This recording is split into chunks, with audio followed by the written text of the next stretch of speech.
Hi everyone, welcome to our 15th and final week. We're going to wrap things up by looking at the formal rules for the quantifiers we've been examining for the past few weeks.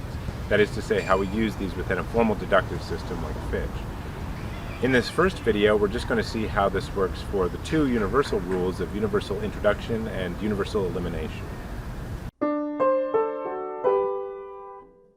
Now last week we had a look at the notions of universal generalization and universal instantiation.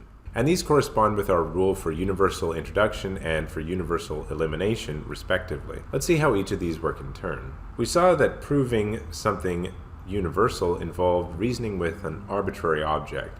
And it works the same way in our formal deductive system. So what we do is we start a new subproof with a constant term, C, say, that doesn't appear anywhere else. This is the most important rule, and in fact it's so important that we box the C to make it clear that this is a C that doesn't appear anywhere else above. If in the course of our proof we can show that P holds for C, that some predicate holds for our arbitrarily selected C, then we're entitled to conclude that for all x, Px. But we also saw that universal generalization can be combined with conditional proofs to show that not merely everything is a P, say, but that every F is a G or every P is a Q.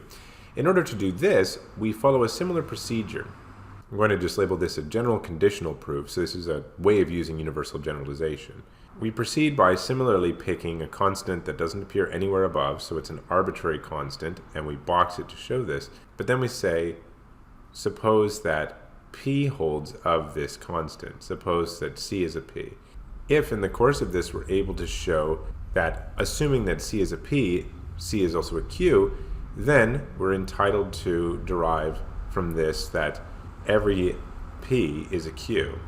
Universal elimination is quite a bit more straightforward. We just say, supposing that in the course of our proof we have for all x Px, then we're entitled to derive from this for some constant, say a, that a is a P, and we just replace all the instances of x in for all x Px with a. Now this a here is not like this C here.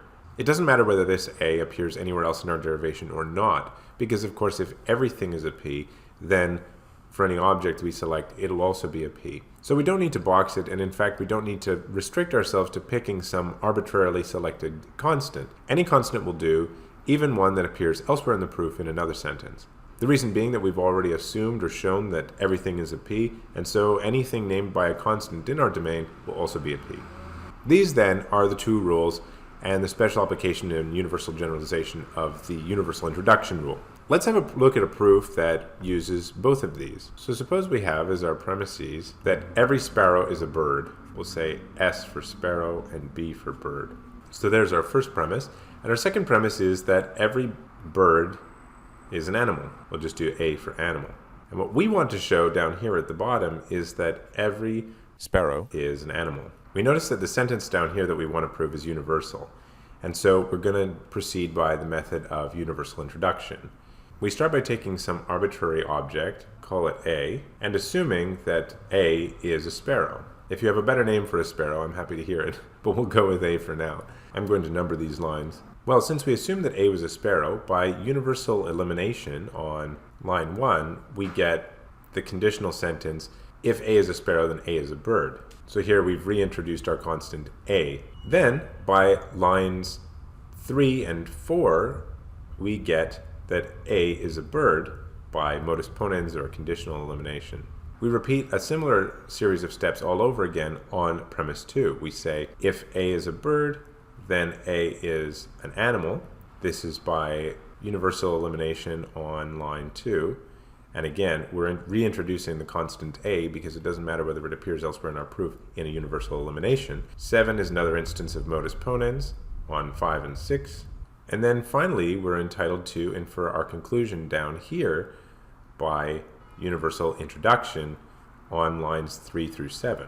And there you go. There's a straightforward example of a universal proof, which starts out, as we noted, up here with our use of an arbitrarily selected constant, reintroduced here, which we're allowed to do in universal elimination, and here in line 6, deriving that A is an animal, and then getting this conditional sentence, which we generalize by universal introduction, saying for all x, if it's a sparrow, then it's an animal. And there's a basic proof that shows these rules in action.